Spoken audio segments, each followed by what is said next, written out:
Hello friends, once again I am here to teach you English, especially for TGT, PGT, LT, NET, GRF and higher education. And here I welcome you all to RVS classes, the Pariksha Guru. And for regular notifications and for regular classes, you must watch, like, subscribe and share. And don't forget pressing bell icon, because only after that you will get all the notifications and you'll be led to your destination. Today I have brought here a very important topic for you, and that is voice. Voice is not such a topic that you can cover in 45 minutes or 50 minutes or 60 minutes, but we'll try to understand its concept. We'll try to understand its theory. We'll try to understand that how the mistakes cannot be done, how the blunders do not take place. कभी कभी ऐसा होता है कि बहुत आसान questions आपके सामने होते हैं वॉइस से रिलेटेड, लेकिन आप उसमें इतना नियम कानून लगाने लगते हैं कि आप उसके सही विकल्प तक पहुंच नहीं पाते हैं। ठीक है, तो सबसे आसान क्वेश्चंस सबसे कठिन बन जाते हैं क्योंकि आपके पास दिमाग ज्यादा होता है। And again I say that intellectuality leads to abstractions only. जब आप बुद्धिमान ज्यादा हो जाते हैं तो आपका नुकसान हो जाता है। इतना आप दिमाग लगा देते हैं कि दिमाग आपको हमेशा उल्टी दिशा में लेके चला जाता है। आसान क्वेश्चन के लिए आसान दिमाग अपनाइए, कठिन क्वेश्चंस के लिए कठिन दिमाग अपनाइए, तब जाके लॉजिक सेट होता है, तब जाके आपके क्वेश्चन सही होते हैं। तो सबसे पहले बहुत आसान तरीके हम बताएंगे कि वॉइस कैसे आप सही कर सकते हैं। वॉइस से रिलेटेड जो क्वेश्चंस हैं, जैसे एक्टिव वॉइस से पैसिव वॉइस में कैसे कन्वर्ट करना है, पैसिव से एक्टिव में कैसे कन्वर्ट करना है। टीजीटी, पीजीटी और एलटी के लिए आपके लिए महत्वपूर्ण यह है कि आपको बहुत ज्यादा नियम कानून नहीं जानना है, केवल आपको टिक करना है। इसका मतलब अगर आपको थोड़ी सी कम जानकारी भी रहेगी, प्रैक्टिस रहेगा, तो आपका काम बन जाएगा।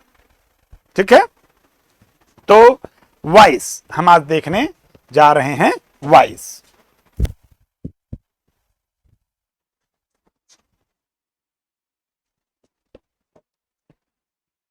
our topic is voice.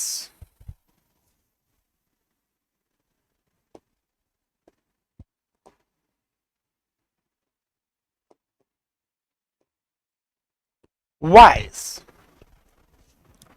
इसे आप बहुत पहले से पढ़ते चले आए हैं, लेकिन आज आप इसके कॉन्सेप्ट और इसकी थियरी को ढंग से समझने का प्रयास करिएगा। देखिए, जब आप थियरीज और कॉन्सेप्ट को भली भांति समझे होते हैं तो सारी चीजें आपके लिए बिल्कुल आसान होती हैं, बिल्कुल आसान, बहुत आसान हो जाती हैं चीजें। कैसे? सबसे पहले तो हमें जानना चाहिए कि वॉइस क्या है। First of all we must try to know that what is voice. इसके बाद जानना चाहिए कि वॉइस कितने प्रकार की होती है। इसके बाद जानना चाहिए कि अगर एक प्रकार से दूसरे प्रकार में इसको कन्वर्ट किया जाता है तो क्या परिवर्तन इसके अर्थों में आ जाता है और इसके स्ट्रक्चर में क्या परिवर्तन आ जाता है, क्या कैसे होता है। उसके बाद हम सब चीजें जानेंगे। कैसे हम पहचानेंगे कि एक लिखा हुआ सेंटेंस एक्टिव वॉइस में है कि पैसिव वॉइस में, कैसे जानेंगे। चलिए देखना शुरू करते हैं। पहली चीज, व्हाट इज वॉइस। वॉइस क्या है? देखिए, voice is an abstract noun. Voice एक अब्स्ट्रैक्ट, भाववाचक संज्ञा है। So it cannot be defined well, it cannot be proved well, it cannot be shown well, it cannot be determined well. क्यों? क्योंकि भाव जो होता है वो महसूस करने की चीज होती है, न कि समझने की चीज होती है। तो आप महसूस करिए। And how can you understand or how can you feel it when you just make a comparative study of voice with sound? Because दोनों का लगभग सेम अर्थ आता है। वॉइस मतलब आवाज जो आप फील कर सकें, ऐसी आवाज, और साउंड मतलब वह आवाज जिसे आप कान से सुन सकें। तो what's difference between voice and sound? Voice and sound में क्या अंतर है? अब कुछ लोग कहेंगे कि क्या अंतर है वॉइस साउंड में? कोई अंतर नहीं है। वॉइस मीन्स आवाज, साउंड मीन्स आवाज नहीं। लिटरेचर का यही काम है कि माइन्यूट माइन्यूट डिफरेंसेस को आपके सामने लाकर रख देना, ये लिटरेचर करता है। क्योंकि लिटरेचर जो मैक्सिमम मीनिंग होती है, एब्सोल्यूट मीनिंग होती है, उस तक पहुंचने का प्रयास करता है, भावनाओं तक को ट्रांसलेट करने का प्रयास करता है।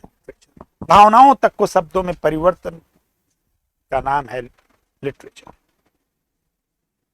लेकिन अब आप कहेंगे कि हम लिटरेचर तो पढ़ नहीं रहे हैं, हम तो ग्रामर पढ़ रहे हैं। तो चाहे हम लिटरेचर रहे हो चाहे ग्रामर रहे हो, हमें मैक्सिमम डिफरेंस तक जाना है तो लिटरेचर ही हमें पढ़ना पड़ेगा, उसके थ्रू ही हम चीजों को साबित कर पाएंगे। देखिए, वॉइस एंड साउंड, एक पोएट है विक्टोरियन एज के, there is a poet of belonging to Victorian era and that poet is known as the poet of compromise. उनको कंप्रोमाइज का पोएट कहा जाता है। As Victorian age is known as the age of compromise, आपको पता होना चाहिए। तो जो पोएट ऑफ कंप्रोमाइज है, उन्होंने एक कविता लिखी है, दैट इज कॉल्ड एलिजी, जिसको मैं बोलने जा रहा हूं। That is an extract from his great elegy, उसके एक महान एलिजी का अवतरण है। उस अवतरण की जो टाइटल है that is break break break. उसमें 4 लाइंस को मैं आपके सामने रखने जा रहा हूं, लेकिन रखने से पहले अर्थ समझाने के लिए उसके बैकग्राउंड को मैं बता दूं। जो पोएट हैं लॉर्ड अल्फ्रेड टेनिसन या अल्फ्रेड लॉर्ड टेनिसन, उनका एक मित्र है या था, उसकी अभी डेथ हुई है। उसका नाम था आर्थर हेनरी हॉलम। क्या नाम था उसका? ये सब लिखने की जरूरत नहीं है, ग्रामर पढ़ा रहा हूं, केवल समझाने के लिए। बैकग्राउंड में जाएंगे तो अर्थ सही निकाल पाएंगे। आर्थर हेनरी हॉलम अनटाइमली उसकी डेथ हो गई, मतलब बहुत कम उम्र में उसकी डेथ हो गई। और बहुत जिगरी मित्र थे ये लोग, साथ साथ खेलते थे, उठते थे, बैठते थे, मौज मस्ती करते थे। और जब Arthur Henry haulm died untimely demise of Arthur Henry haulm broke Alfred Lord Tennyson. असामयिक मौत आर्थर हेनरी हॉलम की तोड़ के रख दिया टेनिसन को। टेनिसन को लगा कि आर्थर हेनरी हॉलम के डेथ के साथ पूरी दुनिया समाप्त हो गई। और टेनिसन स्टार्टेड फीलिंग एलियनेटेड, तन्हा फील करने लगा। और एक चर्च था वहां जिसका नाम था क्ल्यूडन चर्च। वहां जाता है, बैठता है और समुद्र की लहरों को देखता है। समुद्र की लहरों की दशा क्या है? समुद्र की लहरें आकर क्ल्यूडन के संगमरमर की दीवारों पर धक्का मार रही हैं और वापस चली जा रही हैं, धक्का मार रही हैं, टूट के चली जा रही हैं। और लगातार continuous collision the waves to the marbles of Cluden's wall. Cluden church की दीवारों पर दरारें पड़ गई। इन परिस्थितियों को देखते हुए टेनिसन सोचता है कि निर्जीव होने के बावजूद भी समुद्र अपने लहरों के माध्यम से कुछ कह सकता है। लेकिन मेरी दशा यह है, उसकी दशा यह है कि वो सजीव होने के बाद भी कुछ भी बोलने की स्थिति में नहीं है। कविता की शुरुआत करता है, कहता है break break break on thy cold grey stone O sea and I would that my tongue could utter the thoughts arise in me। किसी तरीके से मैं उन विचारों को व्यक्त कर पा रहा हूं जो मेरे अंदर उठ रही है। बहुत दुखी है, समुद्र को लगातार देख रहा है। इसी दौरान, उसी दुख के दौरान अचानक कुछ जहाजों को देखता है उधर से आते हुए, और उसे महसूस होता है कि शायद उस जहाज में बैठकर मेरा मित्र जो किसी ऐसी दुनिया में चला गया था जहां नहीं जा सकते, शायद वो आ रहा हो। बहुत बुद्धिमान है अल्फ्रेड लॉर्ड टेनिसन। लेकिन जब व्यक्ति के ऊपर आपदा आती है, दुख आता है, तो उसकी बुद्धि चली जाती है। श्री रामचंद्र जी भी उसी दशा में पहुंच गए थे जब सीता जी का हरण हुआ था। कैसे पूछ रहे थे, हे खग मृग हे मधुकर श्रेणी तुम देखी सीता मृग नैनी। बताइए, खग मृग और मधुकर श्रेणियां बताएंगी सीता के बारे में पता। लेकिन रामचंद्र की मनोदशा वैसी हो गई थी। वही मनोदशा आपके अल्फ्रेड लॉर्ड टेनिसन की है। और जैसे ही जहाजों को आते हुए देखता है अचानक खुश हो जाता है, कहता है स्टार्टली शिप्स। देखिए अभी इस अंतर समझा रहा हूं। किसी भी शब्द को समझने के लिए उसके डेप्थ तक जाना होता है। तभी आप कुछ लोग कहेंगे अरे इतना समझाने के लिए इतना बवाल क्यों बता रहे हैं। कभी आपने सोचा जब आप छोटे थे तो सारे सब्जेक्ट पढ़ते थे, बड़े हुए तो सब्जेक्ट कम हुए, इंटरमीडिएट में गए तो 5 हो गए, ग्रेजुएशन में गए तो 3 हो गए, फाइनल ईयर तक जाते जाते 2 हो गए, पीजी जब आपने किया तो एक सब्जेक्ट में किया, और जब आप डॉक्टरेट करते हैं, डीफिल या पीएचडी करते हैं तो आप एक टॉपिक पे करते हैं और लगातार साल 2-3-4 साल तक आप उस पर अपना एक्सपर्टाइजेशन देते रहते हैं। एक टॉपिक 4 साल, 5 साल, 3 साल, 6 साल, क्या है ये? इसका मतलब एक ही शब्द जानिए, ढंग से जानिए, सारे शब्द अपने आप आ जाएंगे। एक ही साधे सब सधे, सब साधे सब जाए, एक ढंग से जानिए, पहले इसके अंतर को जानिए। वो क्या कहता है? stately ships go on to their haven under the hill, but oh for the touch of banished hand and the sound of wise, the sound of wise that is still। ये आया है इस कविता में, दोनों शब्द एक साथ आए हैं। अब ट्राई टू अंडरस्टैंड। वॉइस के अंदर साउंड होती है, जब आप कुछ बोलते हैं तो उसमें 2 चीजें निकलती हैं। एक तो महसूस करने वाली चीज निकलती है जो आपके दिल को, आपके व्यक्तित्व को छू जाती है, दैट इज कॉल्ड वॉइस। और एक निकलती है आवाज जो आपके सीधे कान तक जाती है, दैट इज कॉल्ड साउंड। वो कहता है देख के स्टैटली शिप्स, शानदार जहाजें, इतना ही बोला होता है, ऐसे जहाजें आ रही होती हैं, यहां ये बैठा हुआ है स्टैटली शिप्स, तब तक जहाज ऐसे मुड़ जाती हैं। Go on to their haven under the hill, पहाड़ी के उस पार अपने बंदरगाह के पास चली गई। दुखी हो गया क्योंकि उसे उम्मीद थी कि मेरा मित्र आ रहा है, लेकिन उसका मित्र आया नहीं, बल्कि उसमें कुछ था ही नहीं, जहाजें दूसरी तरफ चली जाती हैं। And he got himself in nostalgia, अपने आप को प्राचीन मतलब पुराने स्थिति में पाया और कहा but O for the touch of vanished hand, vanished hand, dead hands, उन हाथों की छुअन जो अब नहीं है, जिनकी डेथ हो चुकी है, उन हाथों की छुअन। क्या गजब की छुअन थी जब वो लोग हाथ मिलाते होंगे। And the sound of voice, और जब वो बोलता था तो महसूस करने वाली चीज तो बोलता ही था, लेकिन उसकी आवाज लता मंगेशकर की आवाज से कम नहीं थी। क्या गजब की आवाज थी जो अब शांत हो गई। दैट इज स्टिल, स्टिल मतलब शांत, डेड, मर चुकी है। तो sound it can be measured.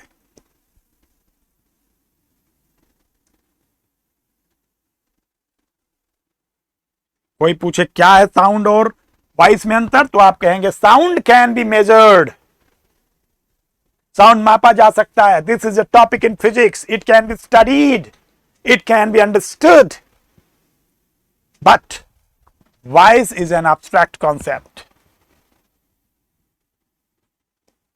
abstract concept, it can never be measured, इसको मापा नहीं जा सकता। तो जो हम पढ़ने जा रहे हैं ये कंसेप्चुअलाइज्ड चीज है, ये कोई नापने तोलने वाली चीज नहीं है, समझेंगे कि ठीक है। तो वॉइस ये है।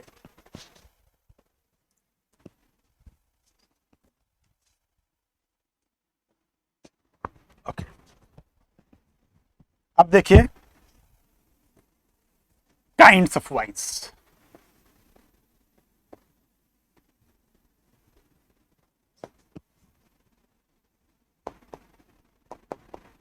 वॉइस के प्रकार, एक होता है एक्टिव वॉइस,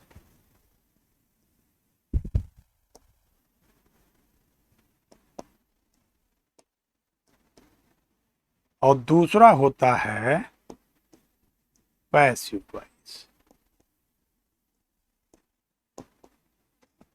देखिए एक्टिव वॉइस में साफ साफ दिखाई दे रहा है कि जो वॉइस हो वो एक्टिव होनी चाहिए, मतलब काफी एनर्जेटिक होनी चाहिए, ऊर्जावान होनी चाहिए, ऊर्जा से ओतप्रोत होनी चाहिए। और पैसिव वॉइस साफ साफ दिख रहा है कि वॉइस जो होनी चाहिए वो दबी हुई होनी चाहिए, अंडर कंट्रोल होनी चाहिए, ऊर्जा इसमें बहुत ज्यादा भरी नहीं दिखनी चाहिए। ये पैसिव वॉइस है।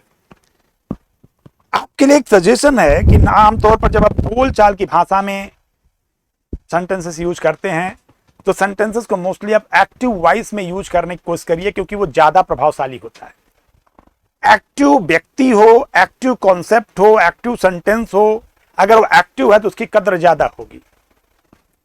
और अगर आपसे पूछा जाए कि हम अंतर कैसे करेंगे, तो सीधे कहेंगे when the subject is active। जब सब्जेक्ट एक्टिव होता है, कर्ता एक्टिव होता है, तो उसे हम कहते हैं एक्टिव वॉइस। हिंदी में इसे कुछ लोग कहते हैं कर्तृवाच्य, जहां कर्ता का वाक्य हो। नहीं, ऐसा हिंदी, अंग्रेजी को हिंदी में नहीं समझा जा सकता है। जब हम अंग्रेजी को हिंदी में कन्वर्ट करते हैं तो भाषा की आत्मा मर जाती है। कर्तृवाच्य और दूसरा कर्मवाच्य, तो इसका मतलब इसमें कर्म जो है बोलता है, नहीं, कर्म कभी नहीं बोलेगा। बस ये है कि उसमें सब्जेक्ट पैसिव हो जाएगा और जो कर्म होता है वो एक्टिव हो जाएगा। ठीक है, देखिए passive voice, when the subject is passive।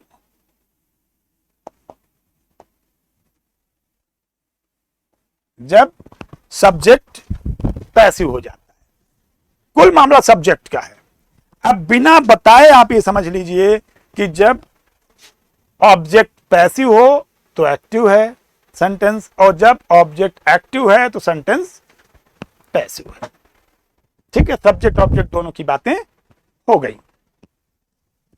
जैसे एक वाक्य देखिए,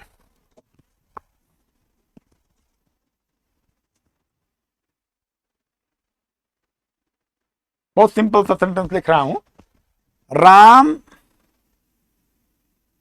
ईट्स अ मैंगो, और दूसरा सेंटेंस लिख रहा हूं इसी को पैसिव बना के,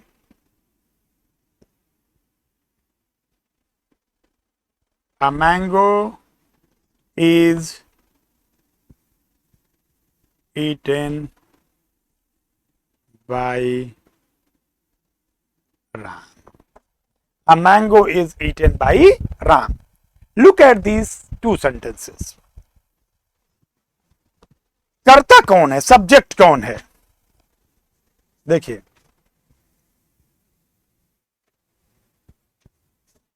सब्जेक्ट जो करता है वो कर्ता होता है, जो कोई कुछ करता है, जो कुछ कार्य करता है वो कर्ता कहलाता है, सब्जेक्ट। और जिस पर उस कार्य का प्रभाव पड़ता है उसे हम क्या कहते हैं, ऑब्जेक्ट। अब ये जो आपका है ये क्या है, ऑब्जेक्ट है, ये है ऑब्जेक्ट।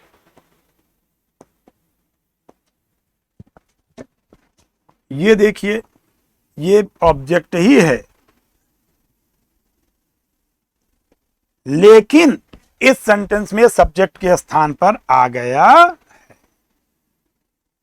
स्थान बदलने से आप कुछ हो नहीं जाएंगे, रहेंगे आप वही। जैसे एक कलेक्टर हो, डीएम हो, जिला उसका परिवर्तन कर दिया जाए तो वो अभी भी कलेक्टर ही है।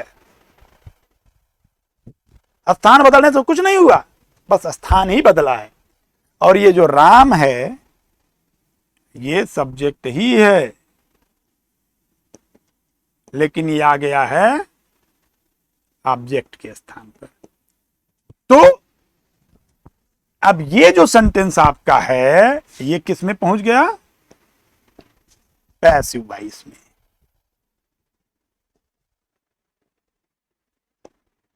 क्यों? क्योंकि इसमें जो सब्जेक्ट है वो पैसिव हो गया है, कम एक्टिव हो गया है, बाद में चला गया। जो पहले होगा वो ज्यादा एक्टिव होगा, जो बाद में होगा वो कम एक्टिव होगा। और इसमें ये राम एक्टिव है, इसलिए इसे हम क्या कहेंगे, active voice.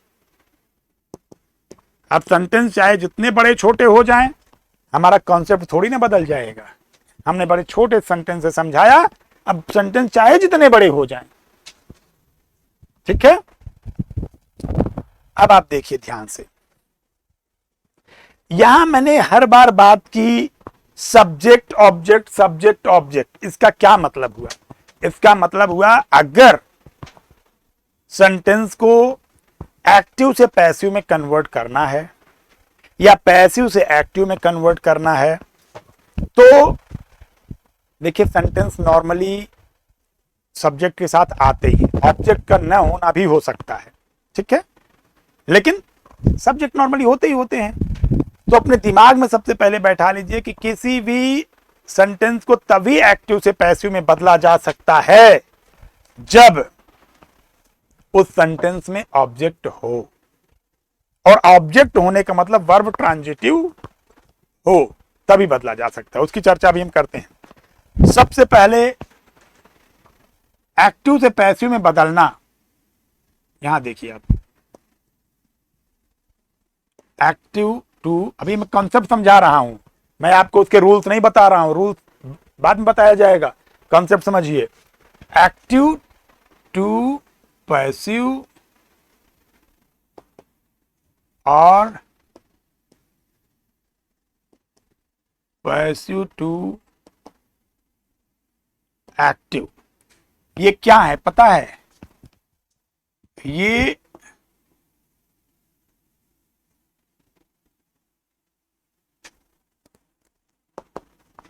It is a kind of transformation. Active से पैसिव में बदलना, पैसिव से एक्टिव में बदलना, this is a kind of transformation. Transformation अलग से हम लोग पढ़ते हैं, वाइस को अलग से पढ़ते हैं, लेकिन इसका ये मतलब नहीं कि दोनों अलग चीजें हैं। ट्रांसफॉर्मेशन का मतलब क्या होता है, आप ऐसे देखिए, ट्रांसफॉर्मेशन का मतलब तो आपको समझ में आ जाएगा कि कितना परिवर्तन आता है जब हम एक्टिव से पैसिव में बदलते हैं या पैसिव से एक्टिव में बदलते हैं। इसका हम विच्छेद करते हैं तो देखिए हमें क्या दिखाई देता है। Trans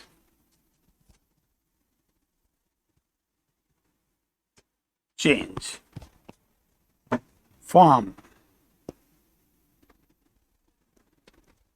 shape, size, structure,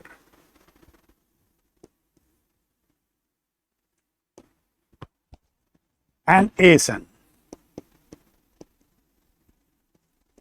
process.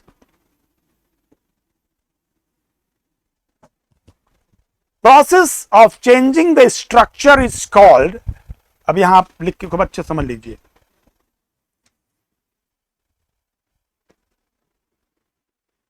process of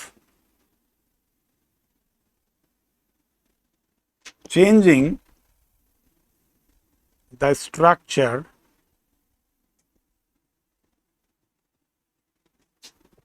is called transformation.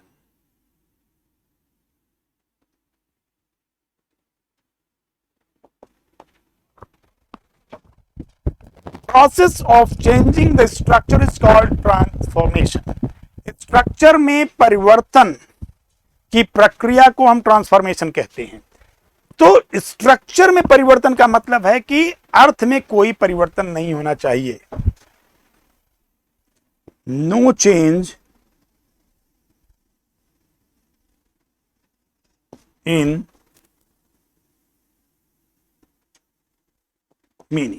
Meaning में कोई परिवर्तन नहीं होना चाहिए, ऐसा कहा जाता है। Strictly it is said that no change must take place in meaning and the change in the structure is inevitable.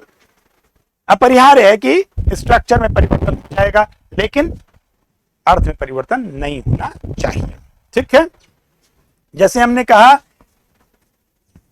He eats a mango, यहां देख लीजिए, मैं कहता हूं he eats a mango. A mango is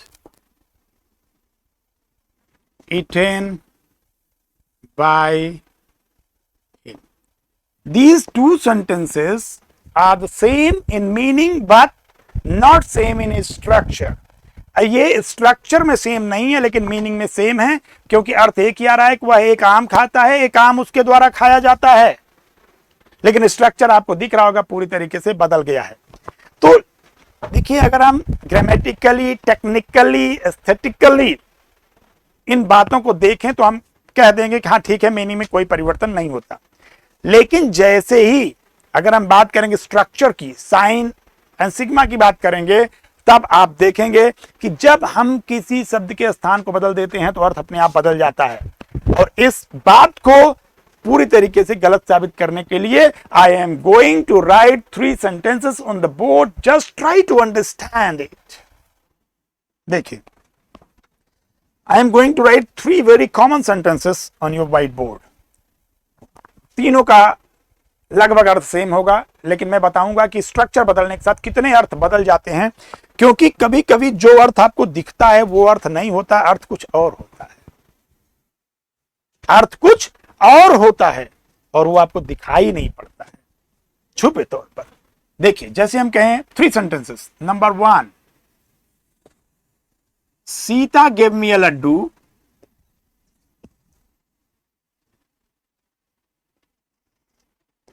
a laddu। Next one, I was given a laddu by Sita। And third one is a laddu was given to me by Sita। If these 3 sentences are given to a mathematician, what will he say? You know, he will say that there's no difference among these 3 sentences। कोई अंतर नहीं है इन 3 sentences में, because just one process is taking place, that a laddu is being given to me by Sita, that a laddu is being transferred from the hand of Sita to mine। But just go into the depth। देखिए, 2 तरीके concept होते हैं। एक होता है सिंटैग्मेटिज्म, देख लीजिए, बहुत ऊंचे लेवल की बात है, बहुत बड़ा दिमाग लगाएंगे, only then you will be able to understand. अगर बच्चों की तरह समझने का प्रयास करेंगे तो वही केवल ऑब्जेक्ट सब्जेक्ट यही पढ़ते रह जाएंगे जीवन भर, ठीक है। एक होता है सिमेंटिक्स, और एक होता है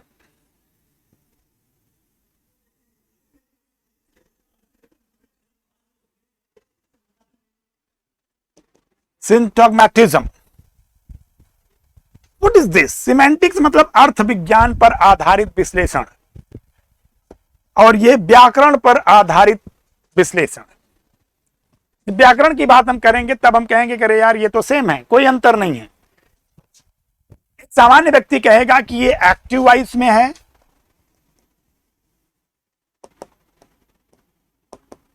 और ये दोनों क्या हैं? पैसिव वॉइस में है। सामान्य व्यक्ति यही कह देगा कि कोई अंतर नहीं, अंतर कोई नहीं है, अर्थ सेम है। नहीं, अब मैं आपको अंतर बताता हूं। Just try to go into the depth of the meaning. Sita give me a laddoo. दुनिया की कोई भी भाषा हो, हिंदी हो, इंग्लिश हो, उर्दू, फ्रेंच, जर्मन, जापानीज, कोई भाषा दुनिया की हो, उस भाषा में किसी भी सेंटेंस में जो शब्द सबसे पहले रखा जाता है, जो शब्द सबसे पहले रखा जाता है, that is considered to be the most important and the most emphasised word. तो जो शब्द सबसे पहले आएगा उसको हम अलग तरीके से इज्जत देंगे। पढ़ेंगे कैसे? देखिए, इसका पहला शब्द है ये, इसका ये, और इसका ये, ठीक है। पहले सेंटेंस में हम कैसे पढ़ेंगे? देखिए, सीता गिव मी लड्डू। पढ़ने वाला मैं हूं, बोलने वाला मैं हूं। सीता को मैंने पहले स्थान पर रखा है। Sita give me laddu, it means for me Sita is important, not laddu. मेरे लिए सीता इंपॉर्टेंट है, लड्डू नहीं। It means I am interested in Sita, not in laddu. हम लड्डू में कोई इंटरेस्ट नहीं रख रहे हैं, हम सीता में इंटरेस्ट रख रहे हैं। It means I love Sita, not laddu. इसका मतलब मैं सीता से प्यार करता हूं, नहीं। तो ये सब कहां लिखा हुआ है? इसमें लिखा है, बट दैट इज हिडन। जब आप बहुत अंदर के अर्थों तक जाएंगे, only then you will be capable of understanding the things. सबके समझ में ये चीजें नहीं आ सकती हैं, कुछ ही लोगों को समझ में आएंगी। दूसरा देखिए, I was given laddoo by Sita, I am giving importance to myself. I was given laddoo by Sita, I Sita ने और किसी को लड्डू दिया नहीं दिया पता नहीं, बट सीता ने मुझे लड्डू दिया, शायद सबको छोड़ के लड्डू मुझे दिया। It mean Sita is interested in me, Sita loves मी। पूरी तरीके से अर्थ भिन्न हो गया। पहले में था आई लव सीता, दूसरे में हो गया Sita loves me. And third, a laddoo was given to me by Sita, I am interested in laddoo. Sita Meeta Geeta Rita कोई भी दे, no problem, I am interested in laddoo, I love laddoo. कितनी पूरी तरीके से अर्थ में परिवर्तन आ गया। If you are intellectual enough, just try to find the meaning and the differences in meaning. अर्थ पाने की कोशिश करिए और अर्थ में अंतर पाने की कोशिश करिए, तब आपको पता चल जाएगा कि अगर शब्दों के स्थान बदले जाते हैं तो अर्थ में अपने आप परिवर्तन हो जाता है। बतर्ते इतना माइन्यूट परिवर्तन होता है कि हम उस पर ध्यान नहीं देते हैं। अगर आप ध्यान देने लगे तब तो फिर आप अच्छे पढ़ाका हो जाएंगे। ठीक है, देखिए नेक्स्ट थिंग। तो ये मैंने ट्रांसफॉर्मेशन और मीनिंग के संदर्भ में लेक्चर दिया। नेक्स्ट, कैसे आप देख के पहचानेंगे कि कोई वाक्य एक्टिव वॉइस में है कि पैसिव वॉइस में? How will you recognise that the sentence is in passive और इन एक्टिव? कैसे पहचानेंगे कि सेंटेंस एक्टिव वॉइस में है कि पैसिव वॉइस में है? कैसे? देखिए, बहुत सामान्य सा कंसेप्ट बता रहे हैं। उसके लिए नहीं आपको सब्जेक्ट ढूंढना है, ना ऑब्जेक्ट ढूंढना है, ना उसका स्ट्रक्चर ध्यान देना है, केवल कुछ शब्द याद रखने हैं। आपने सुना होगा टू बी वर्ब, यहां समझने का प्रयास करिए। ये देखिए, टू बी वर्ब्स। कैसे आप जानेंगे कि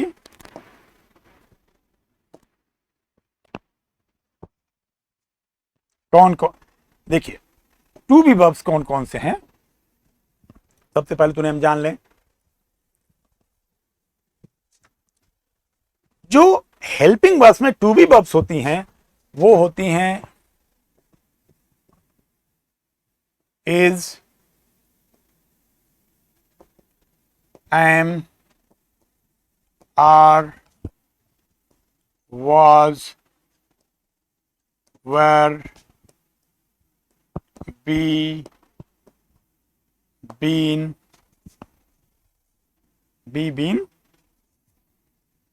and being.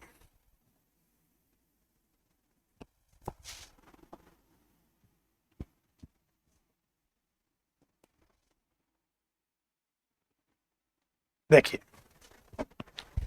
these 8 verbs are called to be verbs. किसी भी पैसिव वॉइस सेंटेंस की पहचान अगर आपको करना है तो इन 8 शब्दों के बारे में आपको पता होना चाहिए। ये क्या है? ये टू बी वर्ब्स हैं। इन 8 में से कम एक शब्द उस सेंटेंस में जरूर होगा, 2 भी हो सकते हैं। ठीक है, कम से कम एक जरूर होगा। पहली शर्त है कि अगर पैसिव वॉइस होना है तो इन 8 में से कम एक जरूर होना चाहिए। लेकिन इसका यह मतलब नहीं कि 8 में से एक है तो फिर वो पैसिव वॉइस है। होना कोई शर्त नहीं पैसिव वॉइस होना, लेकिन ना होने पर वो पैसिव वॉइस नहीं रह जाएगी। पहली चीज, एक कम से कम होना ही होना है, 2 भी हो सकते हैं। ठीक है, ओके। दूसरी शर्त है, अब पूर्ण शर्त हो जाएगी कि इनमें से कम एक हो और plus third form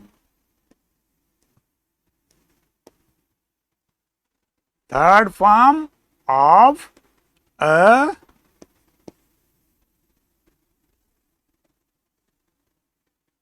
transitive verb, सकर्मक क्रिया अपने तृतीय रूप में आई हो। अगर ये दोनों शर्तें पूरी हैं तो फिर जो सेंटेंस है that is in passive voice. ठीक है, उदाहरण देखिए, जैसे कहा जाए he is eating an apple.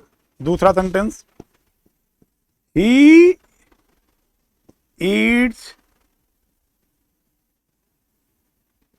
an apple. पहले आप पहचानने की कोशिश करिए, फिर बदलेगा कैसे, बने कैसे, वो बाद में डिस्कस होगा। अब देखिए, अगर हम इसको बना रहे हैं पैसिव वॉइस में, तो क्या बनेगा, बनेगा an apple is being eaten by him. आप देख सकते हैं इसमें से ये भी आया है और ये भी आया है, तो मैंने कहा कम से कम एक आएगा ही आएगा, दूसरा भी आ सकता है। साथ में ये ट्रांजिटिव वर्ब जो है इसका थर्ड फॉर्म आया हुआ है। केवल इसके आने से नहीं हो जाएगा, केवल उसके आने से नहीं हो जाएगा, ये दोनों शर्तें होनी चाहिए। ठीक है, अब देखिए दूसरा, he eats an apple. An apple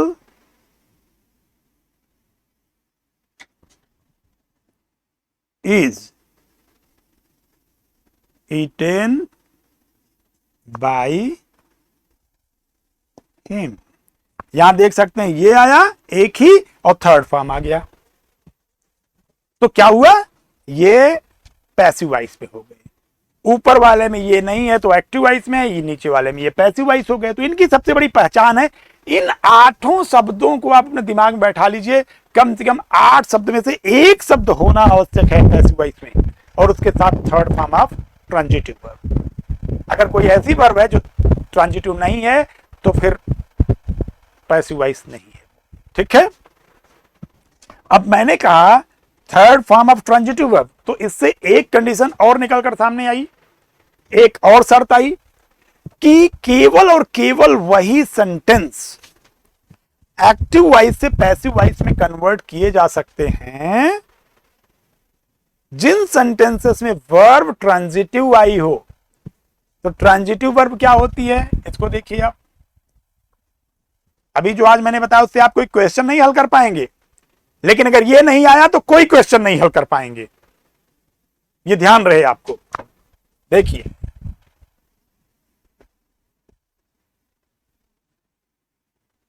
transitive verb और इसका जो उल्टा होगा वो होगा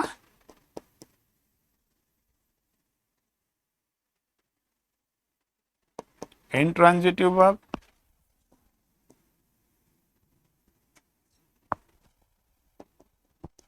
सकर्मक क्रिया और अकर्मक क्रिया। ठीक है, ये सकर्मक क्रिया है। अकर्मक, जब ऑब्जेक्ट होगा किसी वर्ब के साथ तो उसे हम ट्रांजिटिव वर्ब कहेंगे, और जब ऑब्जेक्ट नहीं होगा तो उसे हम क्या कहेंगे, उसे हम अकर्मक क्रिया कहेंगे, इंट्रांजिटिव वर्ब। और हम पहचानेंगे कैसे कि ट्रांजिटिव वर्ब है कि इंट्रांजिटिव वर्ब है। जैसे हम कहें he is going to school, ठीक है। दूसरा कहें ही ब्रिंग्स वाटर, या तीसरा कहते हैं ही लाव्स। ठीक है, अब इन तीनों सेंटेंसेस में हम कैसे पहचानेंगे कौन सी वर्ब ट्रांजिटिव है, कौन सी वर्ब इंट्रांजिटिव है। देखिए, जैसे ये तीसरा केस देखते हैं, इसमें कुछ नहीं आगे, हमें कंफ्यूजन है ही नहीं कि ऑब्जेक्ट है कि नहीं है। वह हंसता है, बस खत्म हो गया, आगे कुछ है ही नहीं, तो हमें पता कैसे चलेगा, हम सोचेंगे भी नहीं कि ऑब्जेक्ट है। तो ये कैसी वर्ब है, इंट्रांजिटिव।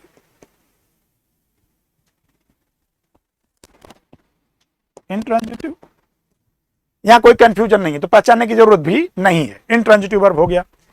अब यहां देखिए एक स्कूल है और एक वाटर है, तो हमें पता कैसे चलेगा कि ये ऑब्जेक्ट है कि ऑब्जेक्ट। अगर ऑब्जेक्ट है तो ही वर्ब ट्रांजिटिव होगी, तो हमें केवल ये साबित करना है कि ये ऑब्जेक्ट है। ऑब्जेक्ट साबित करने के लिए आप 3 प्रश्न अपने दिमाग में रख लीजिए। क्या, किसे, किसको, इसको आप वर्ब से जोड़ के देखेंगे। अगर उत्तर ये आएगा तो ये ऑब्जेक्ट है, अदरवाइज ऑब्जेक्ट नहीं है।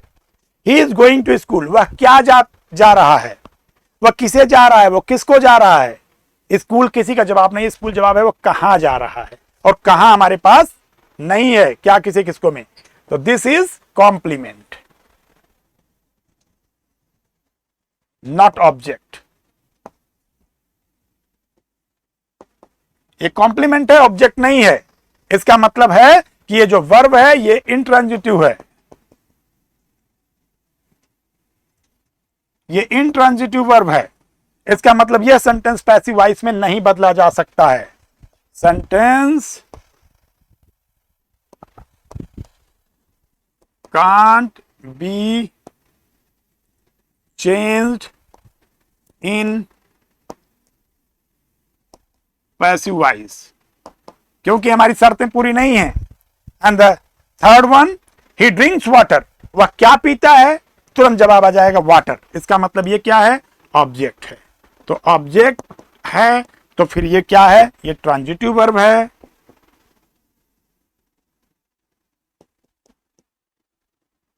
ट्रांजिटिव वर्ब है तो इसको हम बदल सकते हैं। इसका क्या हो जाएगा, water is drunk by him. ठीक है, तो ये सामान्य शर्तें हैं। But if you want to find all these things in details, you have to go to the procedure of the admission. You may call the numbers given on the board and you have to have the details of admission. Take admission in order to take regular classes, and this much for today. Thank you.